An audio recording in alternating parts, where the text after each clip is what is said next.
Hey folks, this is Aidalee with Dad's Gaming Addiction, and today I'll be loving all over Coromon. A big shout out to my buddy Alex who sent me his extra key for it.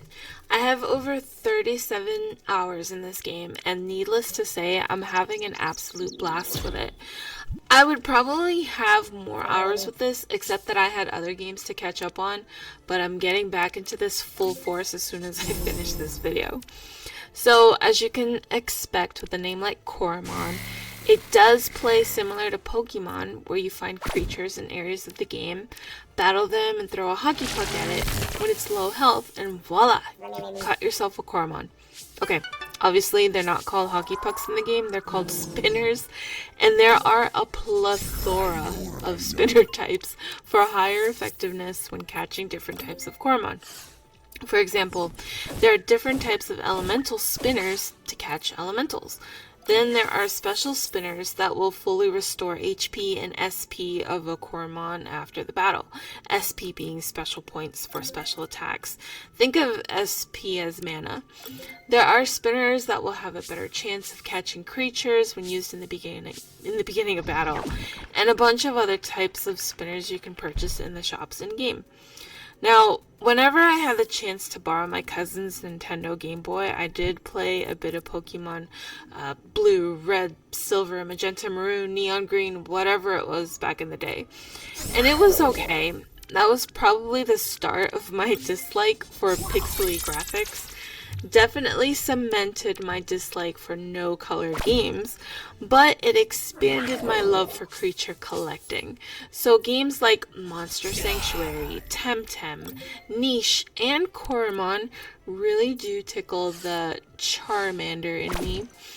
What's interesting about Coromon is that there is premium currency you can earn from dailies and weekly activities, which are merely skins for both you and some of your Coromon. It's a cute little addition that I myself enjoy because who doesn't like walking around as a fishbowl with legs? Actually, that is one thing that the game does pretty well. So there are certain types of objectives and mini games where you earn clothing, and if you wear that said clothing afterwards, the dialogue from villagers end up changing and they reference your clothing. It's so hilarious going back to the beginning areas of the game with certain clothing you obtained later on and reading their reactions. I'm surprised that this game actually implemented that, and it's a neat little surprise and lets me know the effort they put into this title. Just a side note, in order to collect this premium currency, you have to be online, and because I have the game on GOG and not on Steam, I have to open up the GOG launcher every time and press play from there. I think they fixed it, but it's no big deal.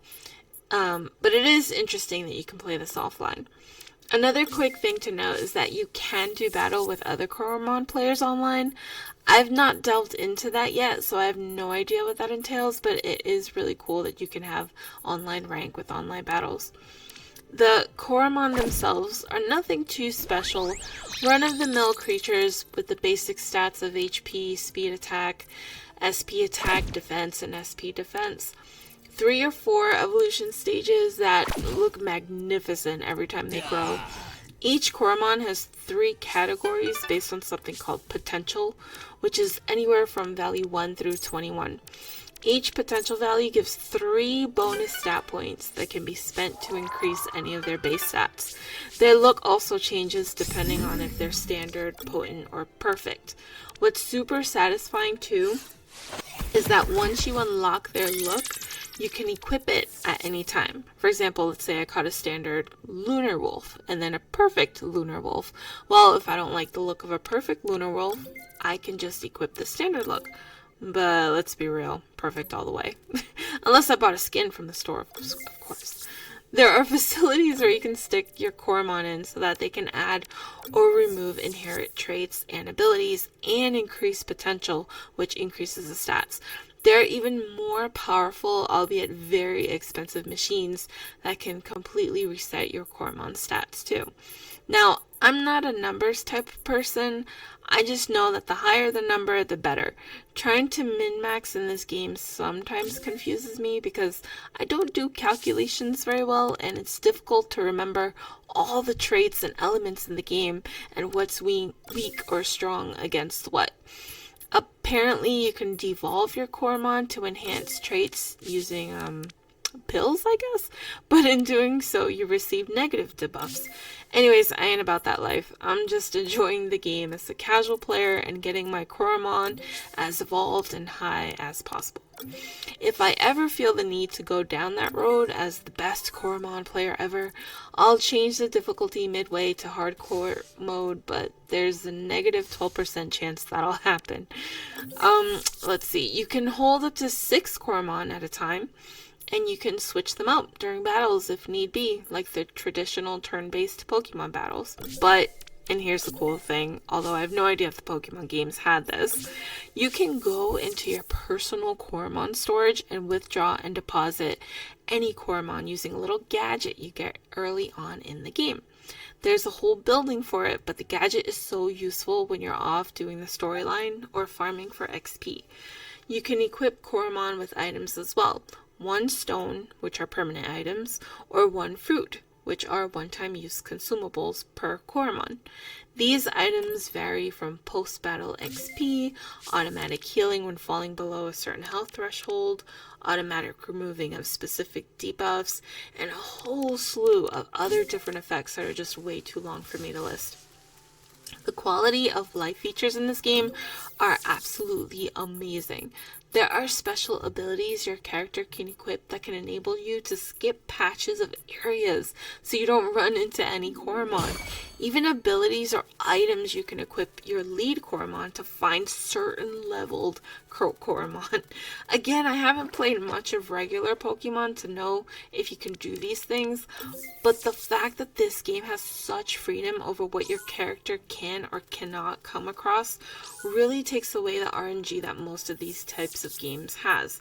I mean, come on, there are a whole ton of ability items, which are permanent by the way, called flash skills, that you can buy or find, and you can equip almost any Coromon with them. The amount of different ways you can customize these animals to how you want them buffed is overwhelming and pretty crazy in a good way. Yes, there's still lots of grinding to be had, but it's not as painful and exhausting in my opinion because you're earning a nice sum of XP and money per battle. And you can adjust game speed options, which is so fantastic, I must say. It took a while to get used to the ×2 gameplay and ×2 run speed and ×2 battle speed, but by George, it was so worth adapting my brain and finger reflexes to that. And you can even fast travel to any major city from anywhere you are, as long as there's a teleporter there, simply by clicking on the map. Which is kind of weird because there are recall stones you can buy that let you teleport to these places, but I'm able to fast travel to places without using them, so it's kind of pointless. I made the mistake of buying a crap ton of recall stones because I thought I'd need them, but I never use them, and because I'm such a hoarder, I can't bring myself to sell them. Thankfully, I haven't been broke enough to sell them yet, and that already says a lot about the game. The fact that you can grind for money, spend a ton of it for plenty of quality of life features, and get super powerful in just a few days and still have lots to explore to me is pretty, shall I say, grandiose of a game. I don't know, whatever. It's fantastic. I guess the only thing I'm a bit perturbed about is that this game is a little bit heavy on the wiki side, and because it's not very popular, there are very few articles and wikis about the exact whereabouts on the Coromon, and because there are so many of them in this game, I do wish it was explained a bit better on where to find an exact creature. Thankfully, again, there are items in the game that make things like this easy, not to mention there are in-game manuals and in-game activities throughout the story that do a pretty thorough and entertaining job of explaining nearly every mechanic in the game.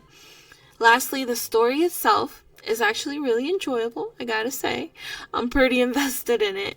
The characters aren't as memorable as Misty and Ash and Brock and Team Rocket and Meowth and all of them, but the journey and storyline and different places you travel to are enough to keep me going and wanting to see what happens in the end. All in all, this game's absolutely fantastic, and again, a huge thanks to Alex for this gem.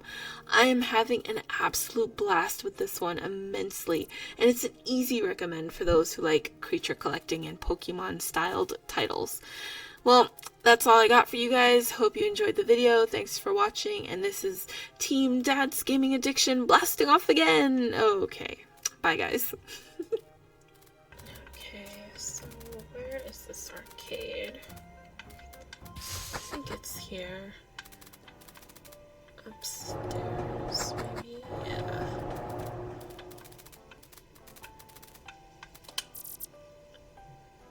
Middleman keeps dragging me all the way here just to watch you oldies play competitive Swarmy Rush. Do you guys know? Okay, that's cute. I can't believe he did that.